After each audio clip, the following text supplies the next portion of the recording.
can talk about it. This is not, you're not entering into a contractual agreement to use this vision for your pitch. Okay. All right, cool. Who wants to go first? Wow, I thought everybody's gonna just shoot their hands up. Just like this, okay. Who wants to go first? Start over here. So our today's headline was very big, but we kind of came up with two. One of them was like the socioeconomic gap in homeless health widens. That was like our big, broad today's headline. And then the future headline that we thought of was new, robust, trauma-informed care model improves health disparities in downtown LA.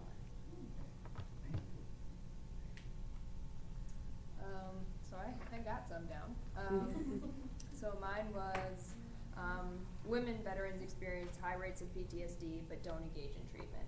That was the today headline. And then in my pie in the sky future headline world, women veterans engaging in treatment more thanks to sleep intervention. Okay. Thank you so much. Thank you. Okay, so I have a question, actually, I can answer, I have like a lot of scrolls here. So my question is, the today's headline, is it about, is it about the problem? Is that what the today's headline's supposed to mean? If they were going to do a headline on the issue they're addressing right now, Yep. Well, how would the headline be? Well, it depends if you're talking about the problem or the solution of the problem, which could be today. Like, I got a little confused on the future, like if our programs all like went into full. I would do the problem one. Yeah, so do the problem, like just read that headline. Yeah, so it's sort of like, so what I said was, we were talking about safety net organizations and how the words of safety net show up in headlines, so we didn't know, but we were like, poor kidney patients are dying earlier without access to transplants, something like that. Yeah. Like, and right? So that was like the problem. Yeah. Is that what you mean, like that right now it's the problem? Can you picture that being a headline? Well, you could have the headlines on. I can picture that being a headline right now. Sure. I can, but I also get their headlines of solutions too, right? The kidney donor shortage. So you're actually bringing something I'm gonna address. Go in next. Okay, great. Yeah, definitely. Okay, great. So then now the future headline is maybe that what we do works in 20 years, right? That's what you guys are doing. So it was like we were saying, equal access to the best kidney care possible is accomplished. The organ donor shortage is been solved. Those kind of messages, right? That's perfect. Mm-hmm. Great.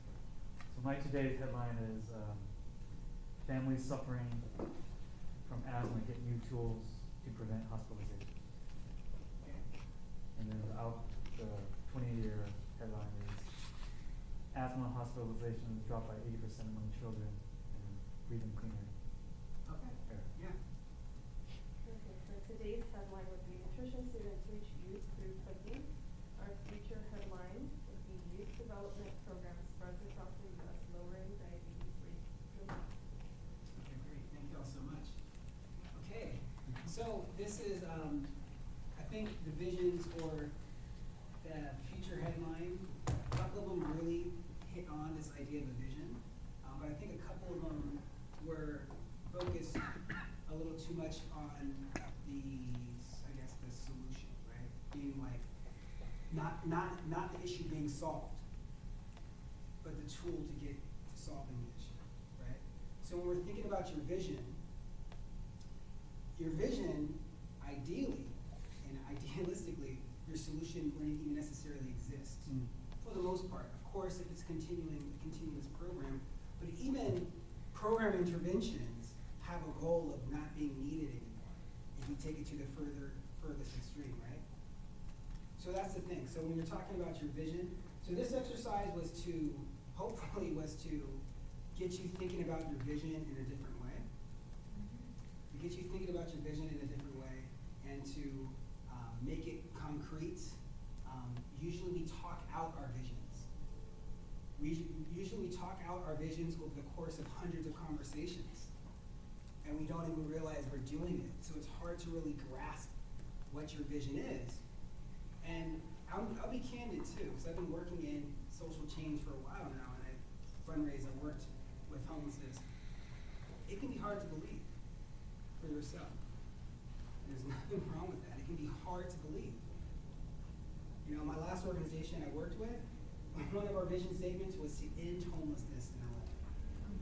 I worked there from 2013 through 2016. Homelessness got a lot worse, right? Right? So it can be hard to believe the visions. This is usually something, the vision statement or the vision, and when you're crafting a pitch or even a keynote talk, is usually something people just kind of just glaze over. They say, yeah, of course I believe it. But it's actually fine to like own up to it, say like, sometimes it's hard for me to believe this. Because once you actually have that intentional belief, saying, I know it's hard to believe this, but I believe it anyway, that's why I'm doing this. That's how you can actually internalize that vision and like really activate, right? Because there's nothing wrong, I'm telling you, like there's nothing wrong with seeing that vision statement and seeing what the current situation is and then feeling discouraged sometimes. You gotta be real. I took on solving the kidney donor shortage like a long time ago, and we actually did it in a class like this where we talked about what an impossible promise was. So like, you actually say it's impossible, like, but I'd like to play for my whole life anyway, because it makes for a very interesting life. Mm-hmm. Do you know what I mean? So like, do I think I personally am gonna do it? No. Will I take full credit if it gets solved? Yes. But, but I loved the impossible promise because it allowed for the hope and the beauty of the vision, but it also didn't say, you know what I mean, like I actually have to do it or die trying or I'm a big failure. Yeah. Yeah. And you know what it does? It brings out authenticity. Mm-hmm. It brings out authenticity. I was a fundraiser, right? It's hard to be an effective fundraiser and talk about how a lot of our interventions in homelessness are not working. Or let me take that back. A lot of them could be working, but the sample size is too small, and the costs. You can't get into that discussion with a potential donor, right? So you really do have to put on what can feel like a face. But that's why it's like the brushing of your teeth, of your purpose. Something you gotta do often. You brush your teeth every day. You don't just brush your teeth once and you got clean teeth, or you're not gonna get any root canals or whatnot. I'm not talking about any present. I've gotten a root canal recently. But it's one of those things too where it's like, I start with vision before I get into the nitty-gritty of a good pitch, because it really is the most important part of your pitch. The most important part of your pitch is not your solution right now. The most important part is the existence of a world to where people aren't going through these issues, right? I think it's unfortunate that we couldn't watch the video because she does mention, Martin Luther King's "I Have a Dream." He doesn't start with this inequality in, the United States or this.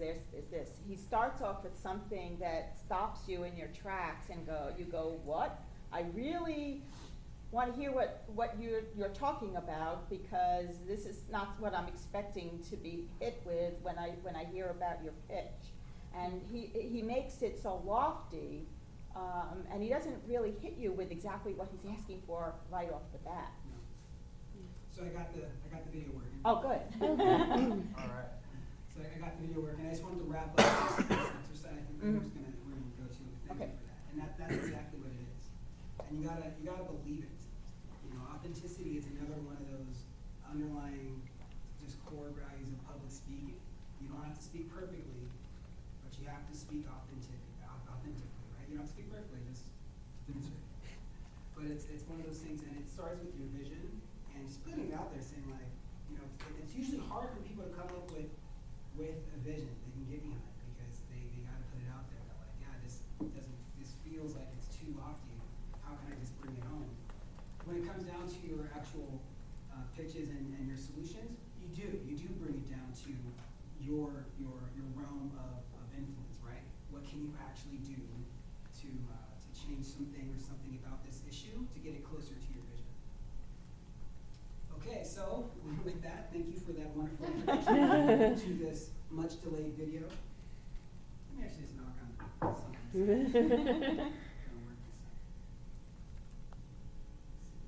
this out. Look at that. Is it thinking? There it is.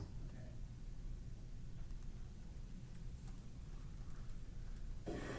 So I thought, hey, if presentations had a shape, what would that shape be? And how do the greatest communicators use that shape, or do they use a shape? So I'll never forget, it was a Saturday morning. After all this study, it was a couple years of study, I drew a shape. And I was like, oh my gosh, if this shape is real, I should be able to take two completely different presentations and overlay it, and it should be true. So I took the obvious, I took Martin Luther King's I Have a Dream speech, and I took Steve Jobs' 2007 iPhone launch speech, I overlaid it over it, and it worked. I sat in my office, just astounded. I actually cried a little, because it was like, I've been given this gift, and here it is. This is the shape of a great presentation. Isn't it amazing? It's crying. So I want to walk you through it, because it's actually pretty astounding. There is a beginning, a middle, and an end, and I want to walk you through it. Because the greatest communicators of all time, I went through speeches, everything, actually I can overlay the shape. Even the Gettysburg Address follows the shape. So the beginning of any presentation, you need to establish what is. You know, here's the status quo, here's what's going on. And then you need to compare that to what could be. Now you need to make that gap as big as possible, because there's the commonplace of the status quo, and you need to contrast that with the loftiness of your idea. So it's like, you know, here's the past, here's the present, but look at our future. Here's a problem, but look at that problem removed.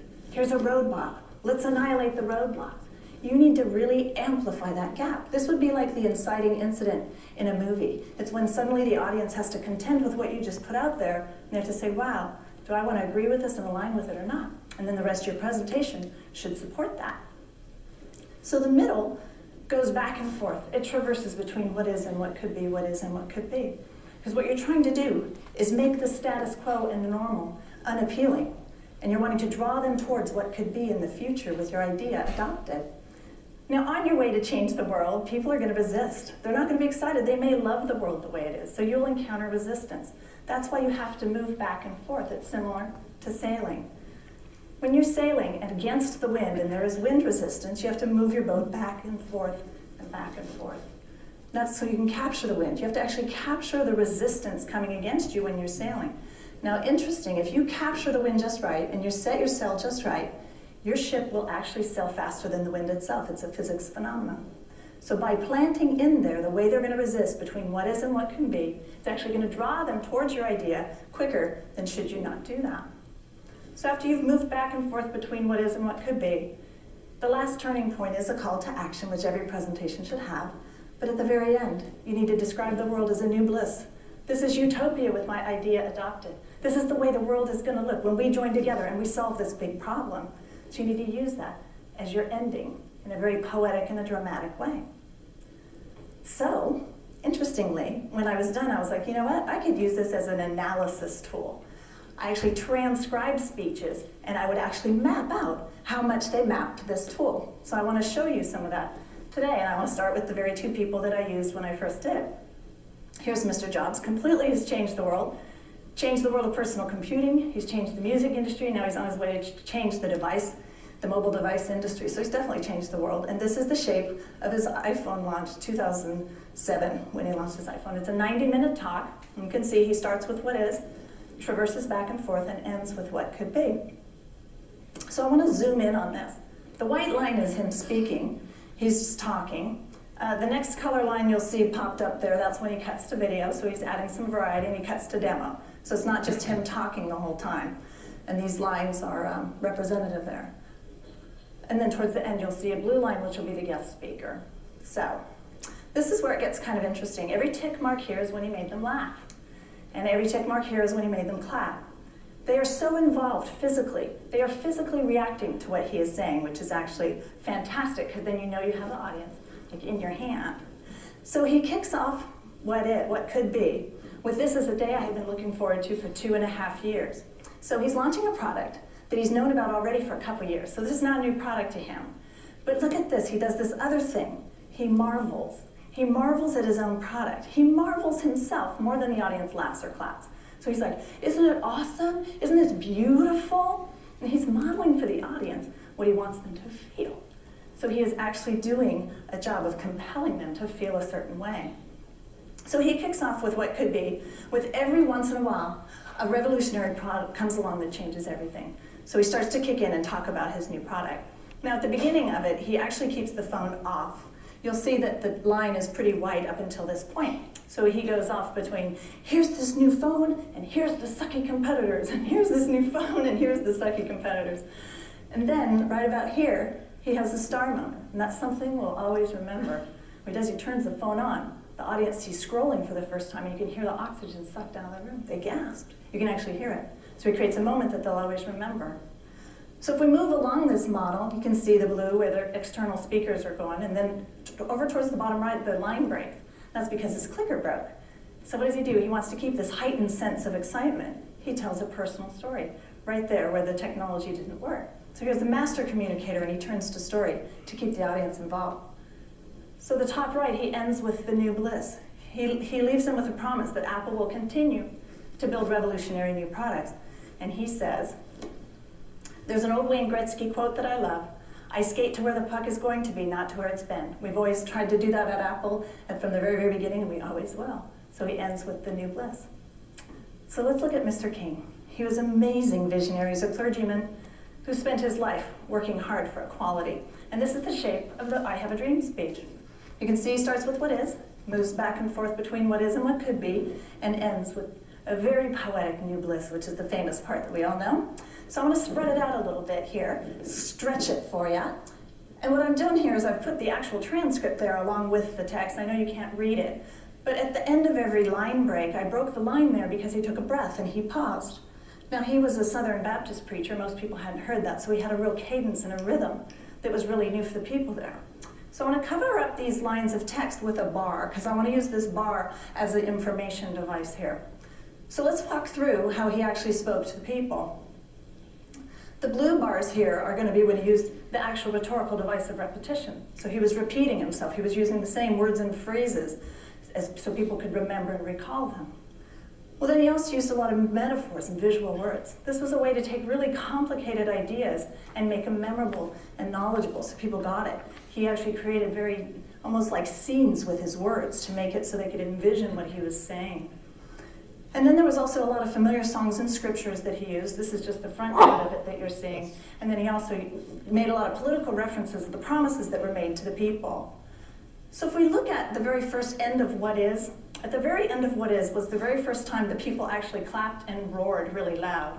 So at the end of what is, what he did is he said, America has given the Negro people a bad check, a check which has come back marking insufficient funds. Well, everyone knows what it's like to not have money in your account. So he used a metaphor people were very familiar with. But when they really charged up, the very first time they really, really screamed, was, so we have come to cash this check, a check that will give us upon demand the riches of freedom and the security of justice. And that's when they really clapped. It was when he compared what currently is to what could be.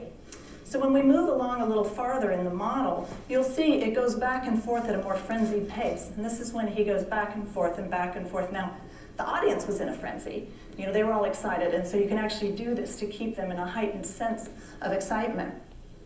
So he says, I have a dream that one day this nation will rise up and live out the meaning of its creed. We hold these truths to be self-evident, that all men are created equal. So you can see he used a little orange text there to remind him of the promise that the politicians had made to him, or that this country had made. Then he moves back and forth between I have a dream that one day, I have a dream that one day, I have a dream that one day. And then at the end, it gets really interesting here because he uses, you can look at the 4 shades of green. There's a lot of blue there, which was a lot of repetition. He had a heightened sense of repetition. And the green was a heightened sense of songs and scriptures. So the first batch of green was the actual scripture from the book of Isaiah. The second batch of green was My Country, 'Tis of Thee. Now that's a familiar song that was specifically very significant for the black people at the time, because this song was the song they chose to change the words to as an outcry, saying the promises had not been kept. So the third batch of green was actually a stanza from My Country, 'Tis of Thee, and then the fourth was the Negro spiritual, free at last, thank God Almighty, I'm free at last. So what he did is he actually reached inside of the hearts of the audience. He pulled from scripture, which was important. He pulled from songs that they'd sung together as an outcry against this outrage, and he used those as a device to connect and resonate with the audience. Ending, painting a picture of this new bliss, using the very things inside of them that they already held as sacred. So he's a great man. He had a big, big dream. There's a lot of people here, you guys have really big dreams. You have really big ideas inside of you that you need to get out. But you know what, we encounter hardships. It's not easy to change the world, it's a big job. He was, his house was bombed, he was stabbed with a letter opener, ultimately lost his life, for what he cared about. Right. So we're still going to send the link out if y'all want to see her entire talk, which is really good. Right. So I'm glad we got that working because she was doing a much better job of explaining, explaining her discovery. Okay, so I want to wrap up with the vision stuff really quickly, which is really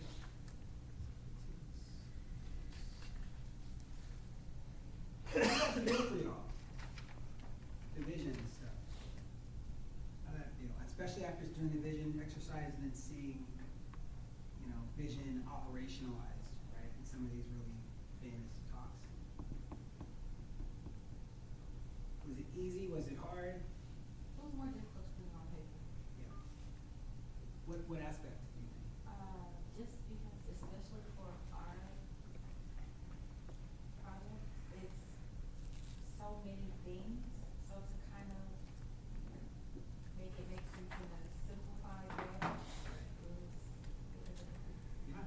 I mean, it's not, the vision aspect of it isn't easy. Your project is very special, but at the same time it's not special in the sense to where that's something everybody struggles with. So I really encourage y'all to continue with this exercise, to really see if you can find something that feels right and that captures like, wow, if this was a headline 30 years from now, I know it was that we were a part of that story and made it happen. I think, people struggle because the project has so many details and so many components, and you want to consider this and you want to consider that, which are the details. But in the big overview, in the big picture, really what you want to start with is what's the essence or the soul of the project, and then you fill in around it. We've helped people really hone down their project because they want to do this, which is great, but you can really only do this. We're gonna talk about this in our so we have a webinar in between this workshop and Oprah's next one, where we talk about how to diagram that out. Right. So you get the opportunity, because everybody wants to write down the little details. Everybody loves writing down all the activities and the details and the steps and the notes. But we're gonna talk about how you can have those, but you can still also build up to what your big goal or vision is.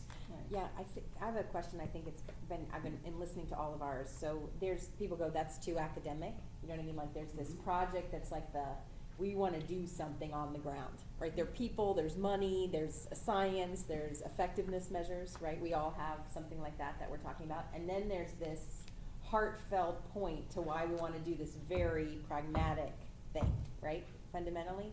And I've heard some mixed messages on is it about getting the soul and then being pragmatic, or is it about actually getting everyone in the room like tear jerky, like this is the one I want to get behind? And So there's not really a choice there. It's kind of a false choice. At the next workshop, we are actually going to focus on rhetoric, and you just hit it right there. Okay. So there's three parts to the rhetoric, right? There's established credibility.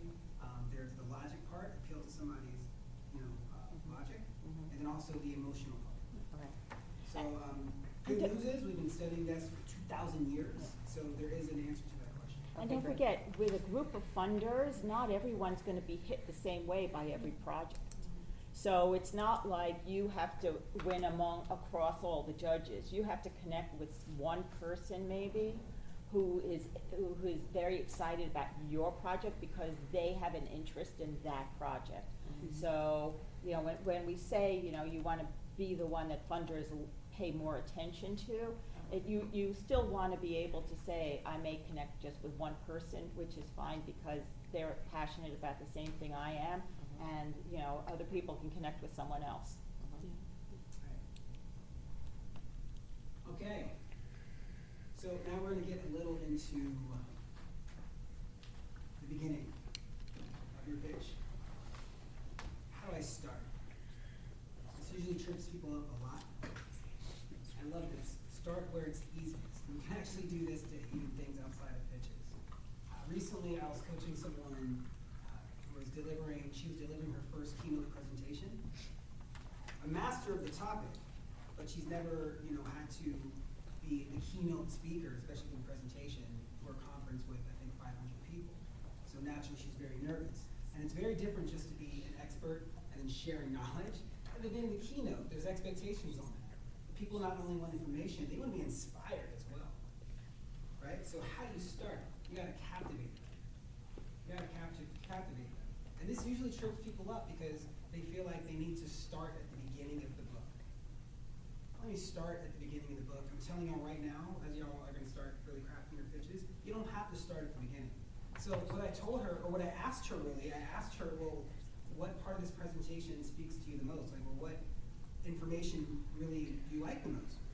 And she started talking about one of the sections, and her eyes really lit up. It was clearly like her favorite part of the talk. So I told her, hey, let's start there. And then we got the creative spark started to fly, and then it was much easier to come up with some openers. Another way to think about it is, you can't make the trailer to a movie before you make the movie, for the most part, right? But you actually need to do the movie before you make the trailer to the movie. So we wanna start in the beginning and find a way to really hook them, right? And you do need to hook them, right? But you gotta first hook yourself, right? So think about what really speaks to you in your own presentation. Work on that. You're gonna gain confidence just from working about, and it could be the problem, or it could be your intervention, or it could be the vision. But start there. And here are some Kickstarters, I guess. Here are pretty much with the pitch. Things are going to start like this. In a pitch, things are going to start like this. It can look differently, especially depending on the skill of the presenter. They can really make it seem fresh. But your pitch is going to start this way. We're going to, so right now we're going to do our next activity. And what we're going to do is we're going to team up with the same people. And this team over here, is your coach, that's your coach? Or no, you have a coach with you? Okay, so we're gonna find someone who can speak with you. Yeah. Okay. So, and what you're all gonna do is, in a very quick fashion, you're gonna come up with an opening with all these things. When I say an opening, I'm talking about a sentence. So an example of this can be a surprising statistic, and I'm just making this up, but one of the statistics could be 50% of female women veterans go through X, Y, right? It can be one. So, and the great part about going through this exercise is it's going to help you pull different aspects of your pitch by how you started. That one just pulled numbers right there. The story aspect. Actually, for this one, we're not going to come up with a story because that's going to be a little bit harder to do just for today. But these other aspects that it can really pull different, either emotive or like rational aspects, because each of your pitches has both of those elements to it. It has to, else you wouldn't be here.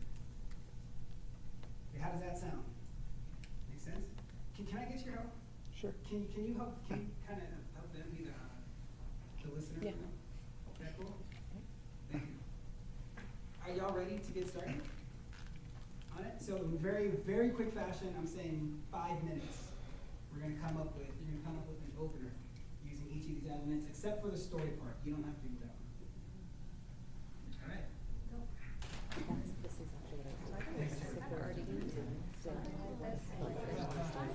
But I living didn't in kind of going back to the So I basically had the audience close your eyes, imagine a veteran, and then the idea of like, I would show a picture of like someone's been veteran, to catch people off guard, because typically maybe not who everyone's picture would be a veteran. Or you can use prayer. But I was thinking of tweaking that a little bit, of the idea of like, all right, picture of a veteran, Like you said this one, what if mind. yeah.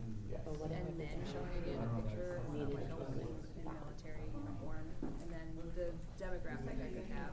There's two ways I could do it. One, Yeah, it's veterans good. is But I mass like about you is you're fastest very strong growing and demographic. curious, and then you're like, and then you're opinionated about So yourself. you I'm the same way. identify all groups, I'm open. I'm like, ethnicities, oh, like, what do you see? Women Yeah. are actually the subgroup that's So, the fastest growing. this is similar Or to I could the just Yeah. say, Dr. King, 80 where to the 93% of kids that are da, living da, da, da, experience da, trauma. so So I don't really know what you imagine what do you see? statistic to use, but that's generally. Well, people doing, How many women, that. veterans have? I mean, Two if point, they're- they're estimated to be 2.4 million. So is that a little bit more powerful than Like, I would say, 80%? Yeah. know that there's a solution. Could act I don't know the as- number, it's the highest rated service connected disability among women veterans.